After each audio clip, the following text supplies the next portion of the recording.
Welcome back sa number 1 male podcast sa buong Southeast Asia. Yeah. Anti-Support Social Club Podcast.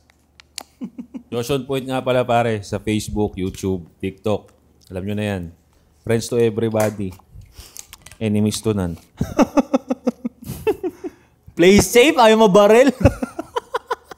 Mahirap pre. Nagmumotor tayo, mamaya bigla tayo mas sniper sa ano eh. Oo nga, para sa mga ano, no? Pag start mo ng motor, umabog bigla, no? Ini-sniper. Gogo. So isa daw, general ng Soy Army. Kalaban ng mga tanga. Kaaway pala tayo. Gago. Ato, kasi comment, tanga mo. Tanggalin niyo si Ato. Si Josh on point lang may sense. Tanggalin niyo si Ato, palit niyo si Moose. Ayayin niyo si Moose, mag-podcast kayo yung nagko-comment. Yeah, doon nyo comment kay Moose. Oo, tangin na sa amin kayo ng sa amin comment eh. Speaking of Moose, ano yan, most requested yan sa atin na ano. Ang layo ni Moose kasi nasa Baguio yan eh. Ang taga-Baguio ba yun? Malayo. Pero kung si Paging Kamus bumaba, tignan natin. Schedule, tignan natin. Ato, Class S. Supremo ng mga lihitimong Class S na pangit, syempre. Ako nakakalam kung pangit ka o hindi. So, tigilan mo yung pagbabasa-basa ng labi mo. Alam ko kung nasa master list kita o hindi. Baka maglabas ako index card dito, magtawag ako, magulat ka bigla. Kilala nyo na siya. Na-bad trip ka na sa akin. Hindi mo lang maalala. Tanggalin niyo si Ato, palit niyo si Moose. Ina mo. Lipat ka doon kay Moose. Si Moose panoorin mo. Tayo na dito ka manonood. Alam mong nandito. Tapos mababad trip ka sa akin. Si Moose panoorin mo. Di ba? O sa mga hindi nakakalam dyan, pare si Ato ang puso ng anti-support club. Wala ito ngayon kundi dahil Tang-ina nyo eh. Gago. Hindi. Walang ano ha. Kung si Moose nga, sabi mo kung bababa siya. Sige, why not? nag-iipon na nga kami. Bibili kami ng extra mic para pagbaba ni Moose dito. Tang-ina nyo. Ganun siya ka-special, di ba? Ina nyo yung mga nagko-comment eh. Si Moose pala gusto mong mapanood. Ba't hindi ka pumunta sa page ni Moose? Daily upload din yun. Di ba? Alam mo, pag kinlik mo yung anti-support, may andun ako. Okay ng ina mo. Parang kasi ano eh, shitip si D. Sabi ni Loni, di ba? Hanap ng wala eh. Di ba? Sa kaya mga ASSC, yung A dun, Ato yun. Oo. Again, ina kung gusto mong panood si Moose, pumunta ka sa page ni Moose. Sa TikTok ni Moose. Doon kayo, tangina hindi yung may gusto kang mapanood tas dito mo hanapin. Para kang naghahanap ng ano nun ng Jolly Spaghetti sa KFC. Speaking of KFC, pare. Wala yun. And then, speaking of Moose, mahilig siya mag-topic ng mga relationship shit, no? Oo. So ako, merong isang tinakil niya dating-dati, no? Ano yung mga signs, sabi niya, na dapat mong titignan sa isang karelasyon mo? Ano, babae, lalaki? Bading, Isa-isay ano? natin, pwede. Sige. Babae, lalaki, no? Unahin natin sa babae. Ano yung mga signs sa isang babae para masabi mong dapat mo na siyang hiwalayan? Ano yung mga signs para sa inyo? What the na parang, fuck? Parang dapat ko na tong iwan na tong babaeng to. Parang ganun. Sa babae mo na tayo mag-start. Para sa akin, pag tanga-tanga. Pag tanga-tanga. Ano yung mga indikasyon ko na tanga-tanga yung babae? Explain. Ayan. Tinanong yung sarili. Tatanungin ka dapat namin. Mga indikasyon ko na tanga-tanga yung babae na karelasyon ko. Like for example, nag-aaral. Nag-aaral, may baon galing sa magulang, ibibiling vape, pinambibisyo. Para sa akin, tanga yun. Para sa akin, kumbaga galing sa magulang mo yan, tapos sinusunog mo sa walang kapararakan. Ngayon, pag nagtatrabaho naman, nag-ano, diba, bracketing, kung yung jowa ko naman na nagtatrabaho, paano ko malalaman na tanga siya? Spending habits. Diba? Sumasahod ng ganito. Tapos mas lumala yung bisyo. Okay. Para sa akin, tanga yun. Diba? Anti-bisyo talaga. So pagka nakakita ka na ng ganun, parang pag nakakita ko na nagbibisyo, off kasi ako doon talaga. Hindi ako nag-ganon. Hindi ako nag-yosi, hindi ako nag-vape, hindi ako nag-iinom. Hindi ka na rin mag-access ng time para, oy, wag yan. check.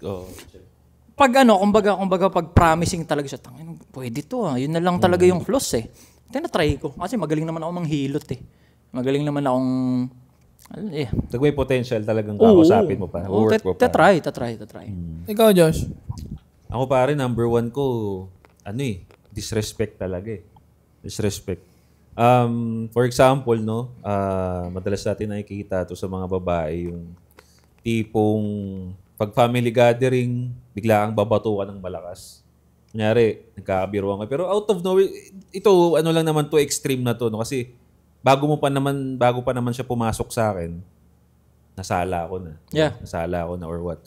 Na alam ko na yung ugali niya. Pero, siguro nasaltikan siya or what, out of nowhere. Kaya nga sinasabi ko extreme to. Bigla ka na lang niyang binatukan ng malakas na gaya sa family gathering na, tangina, titignan ng mga tao sa'yo, no? Batukan lang to.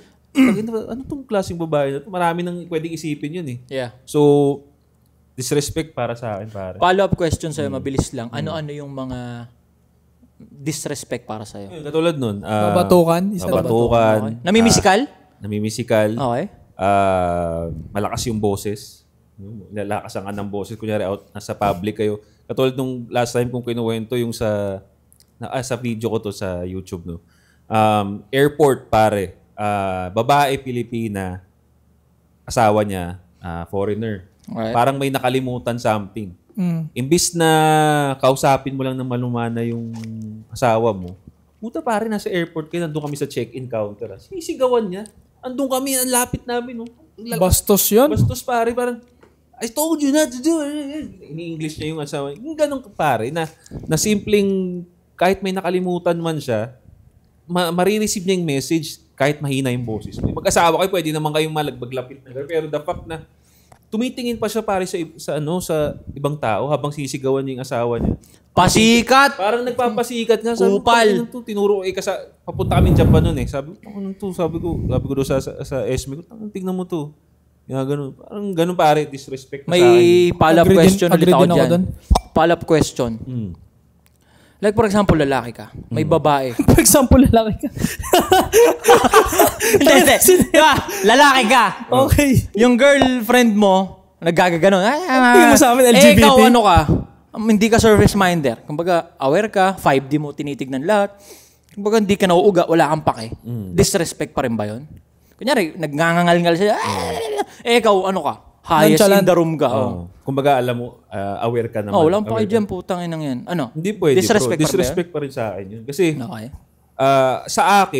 para sa akin, wala naman yung sinasabi mo, pero the fact na nilalakasan mo pa yung boses mo, parang hindi na ako yung gusto mong i-disrespect. Gusto mo akong i-disrespect sa mga tao. Parang dinadamay mo na yung ibang tao para malaman mo na dinidisrespect mo. Pasikat, yeah. Nagpapasikat niya, ganun. Pinapakita niya na, mas dominant ako sa relationship namin. Pag ganun, baliw na yun, parang. Pag baliw na yun sa akin. Agree ako dun. Saka next ko na disrespect, pare.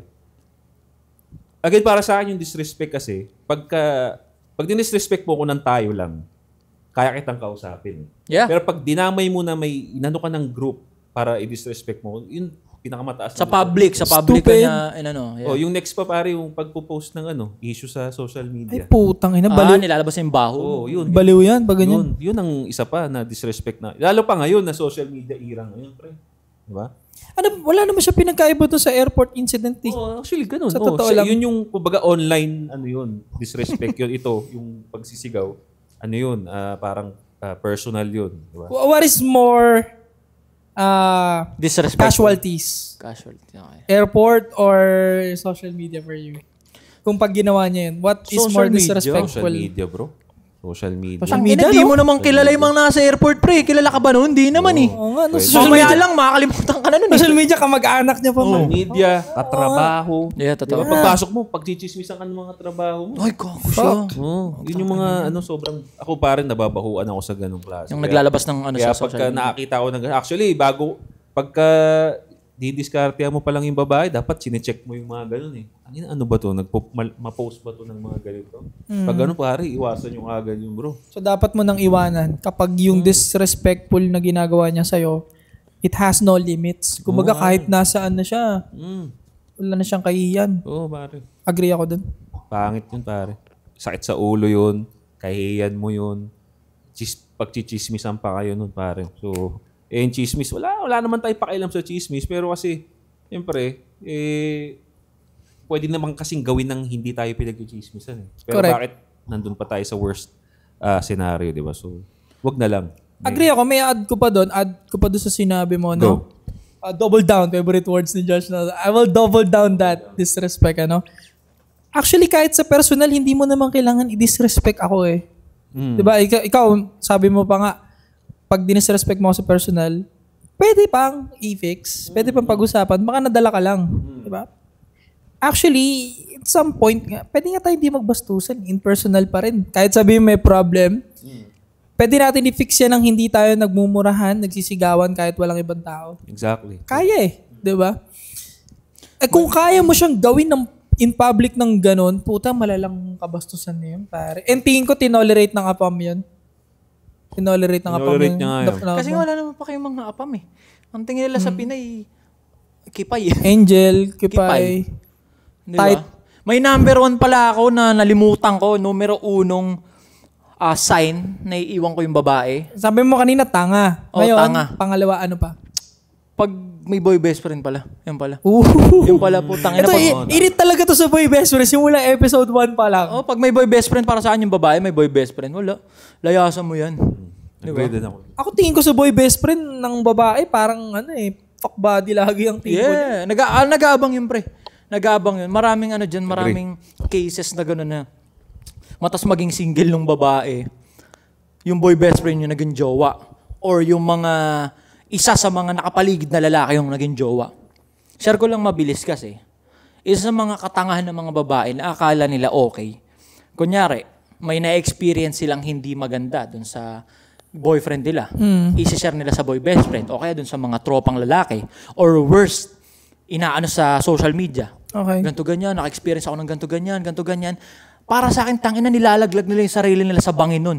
Kasi yung mga predator nun, pre, alam na namin kung paano ka bibilugin. Inano ka pala, kumbaga ginawa ka palang sugar mommy nun, kailangan lang kita labasan ng konting resources ngayon, makukuha kita. Hindi pala pinapakinggan yung opinion mo nung boyfriend mo, So, try ko lang makinig sa'yo kahit wala akong paki sa sinasabi mo. Maiiyot kita. Okay, ganito pala yung ginawa sa'yo. Hindi ko gagawin sa'yo yan para mabengbang kita. Nilalaglag nila yung sarili nila sa bangin para sa akin pag yung masyado silang ganun. Tanga. Iwan mo na yun. Bobo yun. Pukin ng ina. So, ang kaya to, pag tanga yung babae at may boy best friend, iwan mo na yun. Kay Josh on point naman, disrespectful sobra and wala nang limit. Kumbaga no boundaries na, wala nang pinipili. Tsaka pala pag pag hindi kinakain puwet mo, pag gusto mong magpakain ng puwet. Inagana naman tayo sa puwet. So, pag hindi kinain yung puwet mo, iiwala mo na yung babae ngayon. Nalala ko tuloy si Doc na Doc na pinapost mo. Yung doktor. Ay, oo. Singit mo nga yun, mabilis lang. Ano ba yun? Si Doc. Di ko rin alam yung phrase. Sa'yo ko lang ano ba yun? Si Doc. Si Angry Doc. Shoutout sa'yo, Doc. Matalino naman siya. Sa TikTok lang kita ko yun. Magaling siya. Gago, may beef sila yung mukha daw, yung jowa niya, kamukha ni Tado. Yung sinasabi niya, di ba? Yung ex kong kamukha ni Tado. May tsura naman yung ex niya. Yung sinasabi niya, ni Doc, Angry Doc ngayon. Okay naman. Pares naman sila may tsura. Okay naman. Kaso nag-aaway sila, sasagutan sila. Tangina, may beef sa medical field. Kung sino yung mas malapit magpagaling, mag-away. Ang weird. Tangina. Away ng Ikaw. Ano yung mga sign para iwan ng babae? Hindi naman dinalalayo dun sa mga sinabi ninyo. Pagtatanga-tanga. Sabi sa inyo, gusto niya rin kinakain puwet niya. Sabi mo, dinalalayo. Sinabi namin yun . Pagtatanga-tanga siya, ayoko rin ng ganun. Disrespectful. Yung sa akin kasi yung disrespectful na sinabi ni Josh, kaya nga dinoble down ko. Wala sa aking negotiation yun. Kapag binastos mo ako, kumbaga hindi ko na alam. Kahit personal, kahit tayong dalawa lang. Kumbaga hindi ko na alam kung bakit ka umabot sa ganyang punto para bastusin ako over sa maliit na pagkakamali o sa maliit na problema. Kung yung ginawa ko is to the point na dinisrespect din kita ng sagad, at hindi ko pinanghawakan yung sinabi kong pangako sa'yo, I understand. Yeah. Pag may reason naman. Pero kung may nakalimutan akong camera gamit na hindi ko nadala sa vacation trip natin, yun ang problema. Tanga-tanga itong putang inang to. Tanga-tanga Ganun. In English lang Ganun yung ginawa sa airport. Idiot. Yun. Hindi alam. Barok. Madalas naman sa mga gusto ng apam, yung barok-barok na Pinay Kasi alam mo, sexy daw sa tenga ng accent ng Pinay na barok-barok, pre. Yung medyo strong. O yung you do that to me. Yung ganon-ganon. Gago ang music sa tenga daw nila yun, pare. Oo, sweet accent sa kanila yun. Content trivia lang, quick, nila yun, sexy sa kanila yun, seductive. Yun, pare. Kaya nga magtataka kayo kung bakit yung mga Carabao English na toxic, tawag dun? yung babaeng ano? Nager? Ano ba? Hindi, yung sa probinsya ng babae madalas. Ang tawag doon, may tawag sila doon eh. Exotic. Exotic, Yeah, yun. yeah. Bakit tataka kayo kahit ganun yung itsura? Yung accent kasi nila, ang sexy daw. Oo, pre. Ang Yung weird, barok-barok. No? Pag nakarinig yung porno, tumitigas titi niya. Oo, to. Lang Gago, sexy. no? Di ba sa atin parang may ano bang sexing foreign tunog sa atin? Natunog? Sa inyo. Tangina, hapon sa akin, pre. Japanese. Ay, gaga. Tangina, mahawakan mo lang yung ganito na. Feminine naman kasi yung Sobrang pino nun eh. Japanese. Feminine sila eh. So, Yeah. so sa kanila naman, ang feminine na tunog, yung Pinay. .to me. Okay. Hindi natin ma-explain kasi nga. Always one packing. Always one packing. My pussy hurt. Mga ganun, no? Tapos malambing pa rin daw kahit pagalit na. O baka kaya nonchalant yung foreigner dun sa airport kasi pakiramdam niya dun. Feeling niya hindi pa rin galit. Sinisido siya pare, no? Oo, bro. Kaya akala mo, parang tinotolerate niya lang palagi. Hindi niya alam. Parang di naman to galit eh. Parang ilonggo lang. foreplay sa ulo niya eh. Ina-foreplay nga, no? Ayop na yun. Parang Kaya ginalit pala- mo na ilonggo, pre. Oo, ganun. Ano yung mga sign sa'yo? Yun nga, dinouble down ka lang naman kasi nabanggit niya naman na. Sa akin, ganun din. Disrespectful, ano yan eh. No negotiation sa Ito akin. naman, putang ina, para sabihin nyo, tangina, puro kayo babae. Sign, Lalaki. Yan. sign na dapat iwan ng lalaki. Yan. No, sige. Ikaw ang magaling dyan sa mga lalaki. Pag lalaki, bro. Magaling sa lalaki lang. Sa mga babae. Baka i-clip yan. Ang ino mo. Gagawin. Ano naman yan? Magaling sa pagiging lalaki. Kinig-clip trap ako nito eh. Kanina pa eh. Oo, nung ano. Hindi Ay, ikaw, halimbawa lalaki. Oo, gagawin ng inang. Kunyari lalaki. Kinig-clip trap ako nito, pre. Hindi. Siya kasi magaling dyan sa ganyan, sa manhood. Sa usapang lalaki. Kasi magaling sa lalaki. Ang puta. Ayop na yan. Oo, gago. Oh, sa mga babae nanonood dyan, no? Sign Sign na dapat Bash ka iwan na yung naman. lalaki. Bash ka na naman sa comment. Sign Abangan ko yan. na hiwalayan mo na yung lalaki. Ito, batugan. Sign na hindi kailangan mo nang hiwalayan yung Paano daw lalaki. masasabi pag batugan? Tamad, pare. Tamad. Kunyari, kasi ako pare, naniniwala ako, kunyari, makikilala mo yung tao kung okay siya na partner, no, sa isang long term. No, kung ano siya gumalaw sa bahay. Yeah. Sa akin, ganun. Pag babae, nakita mo, bumisita ka sa bahay nila, nanliligaw ka pa lang, hindi natin sinasabi na mag-live-in kayo. Bumisita ka sa bahay nila, no? Nakita mo nag-ayos ng pillow sa sofa, Okay. nagwalis saglit, yung mga ganong klase. Okay to. May disiplina tong babae na to. Same thing sa lalaki. Pag nakita ninyo sa bahay, kayong mga babae, after ninyo mabembang ng mga lalaki ninyo, observe nyo siya. Pagkatapos nyo bago pa kayo umalis ng kwarto ninyo, inayos niya yung kama niya. Ina, no? Tapos binibigyan kanya ng after nyo magbenga, Pamunas. binigyan kanya ng pamunas. Ang binigay pamunas, labahang medyas. Yung mga babae, pre, pagkatapos mong pulokan, nakaganyan, waiting pamunas. Hindi ko magalaw, pre. Yan lang. Laging ganun yung mga babae, pre. Kasi nakaganyan, no? Pag ganyan lang sila, kung ano yung iniwanan mo. Sinabi mo, pre. Check. Kung ano yung iniwanan mo posisyon. lang yan eh. Ganyan lang ako. Pamunas. Di ba? Indikasyon. Check nyo kung anong ibibigay na pamunas. Tayo na pag ang binigay na pamunas ng lalaki, labahang medyas, labahang boxer, puta, iwan nyo na yan. Wala mo lang tissue yan dyan. Tissue, walang... Di, Sagutin amuin nyo muna. yung tanong, sagutin nyo muna. Bakit ganun yung mga babae pag iniwan mong pinuto ka? Ba't kami sasagot nun? Tangin na, mababae yung nakakaalam nun. Ayaw, gumalaw lang ako ngayon. Pati sa mukha, diba? Pag pinuto mo sa mukha, parang nakaganyan. Ayaw. Ganyan, tagal. Pamunas. Ay, talaga gumalaw, pre. Pre, yung tagalan, mumurahin ganun. Ang weird. Ang sakit na ng mata. Oh, yun, check nyo. Ang ganda nun. Ang ganda example nun. Check nyo ano yung pamunas na ibibigay. Oo, pare. Yung sa mga girls dyan. Paano pag good morning towel? Ha? Okay na, basta At least amoy towel. downy. Bagong laba. Bago laba. Kasi mamaya amoy burnik na rin. Labahang boxer, labahang medyas, aray ka. Tapos, yun. Kasi doon mo makikita eh. Tapos, nakita mo yung kwarto ng lalaki. Malinis ba? Ibig sabihin, pareho mo yun. Responsable din yung lalaki. Ina may mangkok na, no? Parang pinagkainan ng pancit canton, tapos parang 3 days na doon. Tangina, may ano na yun, no? May organism na doon sa ano. Oo. Tsaka yung puro cellphone sa... Kasi ang lalaking nakatutok sa cellphone, kunyari, yan, or matagal na kayo magka-relationship, boyfriend, girlfriend na kayo, isang taon na kayo, napapansin mo na laging every time na nakikita mo, laging nakahiga, laging nakatutok sa cellphone, puro pa thirst trap yung pinapanood. Wala kang makukuhang maganda dyan na lalaki. Iwan mo na pag Iwan mo ganun. na yan. Iwan mo na yan. Ikaw to. Unang-una, sign na iwan mo yung lalaki. Check mo, di ba, lagi halos lahat ng tayo naka-cellphone na eh. Check mo sino yung pinagpapapanood. Pag walang anti-support dyan, walang Soy Sada, walang yan. Josh on Point, walang Wala Legendary yan. Ato Class S, iwan mo yan. Ang pinagpapapanood kung sino-sino yung mga nag-what if na soft boy sa TikTok, Wala. iwan mo yan. Puta, wala kang future dyan. Wala. Bebeng-bangin ka lang dyan ng gentle, pero wala. Check mo. Pati nga sino yung mga pinapalo mo sa Facebook. Nakikita mo rin ako, binabasa ko yung tao sa ganun eh. So mga babae dyan, check nyo yung pinafollow ng lalaki. Pag soft boy, mali po talib yan. Wala yan. Check mo doon sa pinafollow. Walang Soy Sada, walang Josh on Point, walang Anti-Support Social Club, walang Legendary Ato, walang Pitsilog. Diba? Red flag yan, iwan mo na yan. Wala kang ano dyan.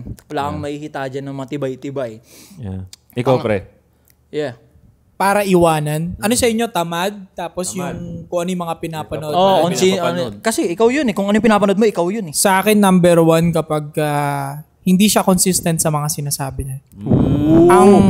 Ang isang lalaking walang isang salita Yeah. sa sinabi niya. Kasi tayo pag Agree. kami kasi kapag nag-usap-usap kami ng oras, minsan may nangyayaring nang late kasi traffic, 'di ba? But then again, magkikita kami.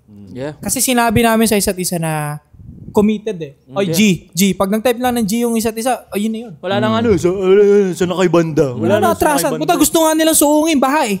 Ako lang nag-cancel eh. Pero kailangan ko pa ipakita yung video na tangin na to, lalango yung mga kotse nyo. Yeah. Kasi stick tayo dun sa Thursday. Gago Thursday Oo, ngayon eh. hindi gusto nila ituloy. Pero sa isip ko, tangin na, are these motherfucking crazy sobra? Ultimo, kahit yung mga truck ninyong malalaki, pare, hihirapan talaga. Alam mo, Pahirapan talaga. Kami pinakita ko na sa inyo. May mga van na tumirik. Pahirap yung lungkot sugal. sana yun. Lungkot Pero sana itong yun. dalawan to, sobrang crazy. Tutuloy nila kasi committed talaga sila sa schedule namin. So, doon pala makikita mo na talagang, kita mo naman sila, may mga pinupuntahan yung mga pangarap nila, yung mga ginagawa nila kasi committed sila. So, ang isang lalaking walang isang salita, walang pinagkaiba yan sa babaeng mababang lipad. Para sa akin, Putang ina mo nga, no? walang pinagkaiba yun sa Yeah, pokpok yeah. na babae at tatanga-tangang babae. Iba lang ng Kasi iba naman tayo ng reality. Iba Parehas tayo ng siyang galaw, eh. failure, no? Parehas siyang sablay. exactly, parehas sablay, parehas mababa yung value. Kahit gaano ka kayaman, kahit gaano ka well off and physically fit, kung wala kang isang salita sa sarili. Actually, di mo makukuha lahat yun. Yeah. Oo, Kasi- sorry. Connected yun, pare. Connected yun. Doon magsisimula lahat ng lupit ng isang lalaki kapag may isa siyang salita. Magtuloy-tuloy na lahat yun. Tsaka direction lang eh. Imagine mo mabuntis ka niyan. Alam mo. Pinangakuhan ka, sasamahan ka. Yun nga yung pinagtatawa sa mga babae, pre. Ba't kayo nagpapakantot sa ganun? Like for example, madalas gwapo yung lalaki, Okay. pero nakikita mo sablay sa... Kunyari mga nag-aaral pa lang. Tangina, alam mo ang katingero, alam mong hindi inaayos yung pag-aaral. Oh, walang commitment. Ba't isusubo mo yung burat niyan? Walang commitment. Di ba? Yun yung pinagtataka ko eh. Kaya sinabi ko na sa kanila yun eh. Parang, kung ano yung inaalaw nyo, Oo. deserve nyo yan. Yan. Correct. Diba? Sila, binengbang-bengbang lang kayo. Fuckboy yan. Tanga, walang fuckboy kung walang babae na inaalaw niya, fina-fuck lang siya. Correct.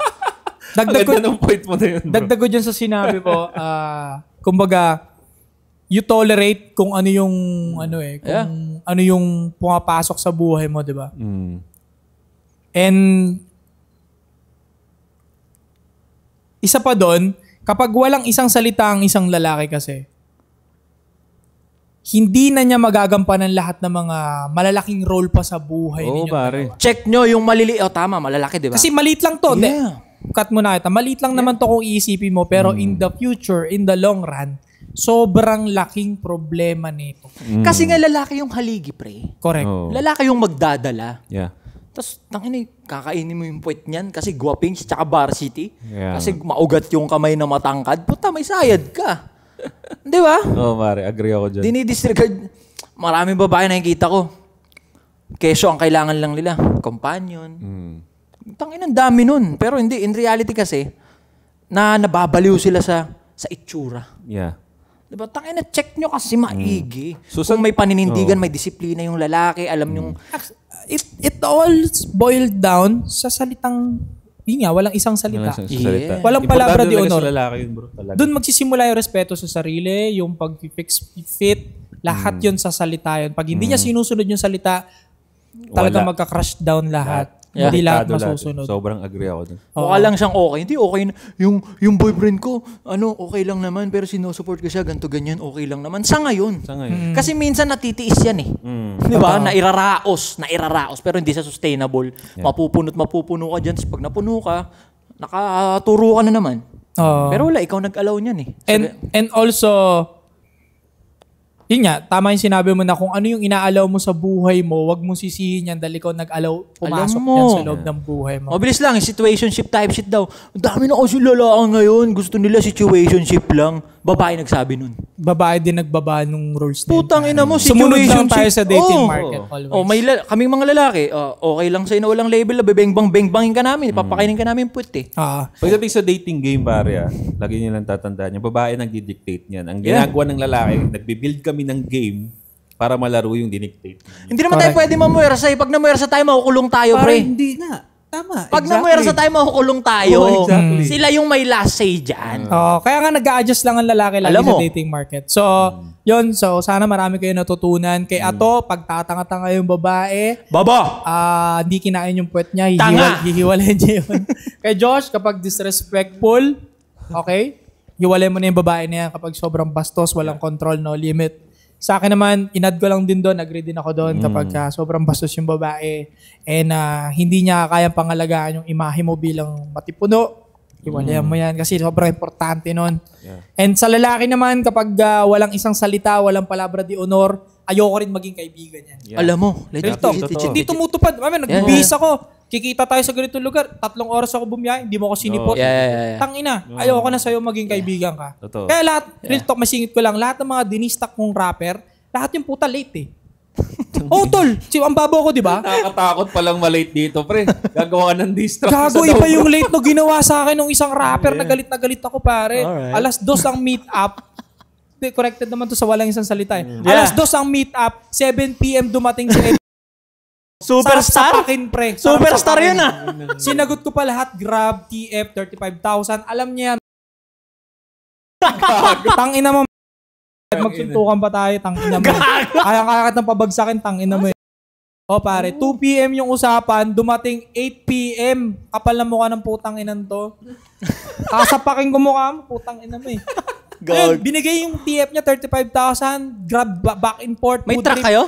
Dati, basura din naman yung ginawa ng Dinilit putang mo na? ina to. Dinilit basura eh. Bobo mag-rap eh. Okay. Putang ina mo. Okay na. So, yun no.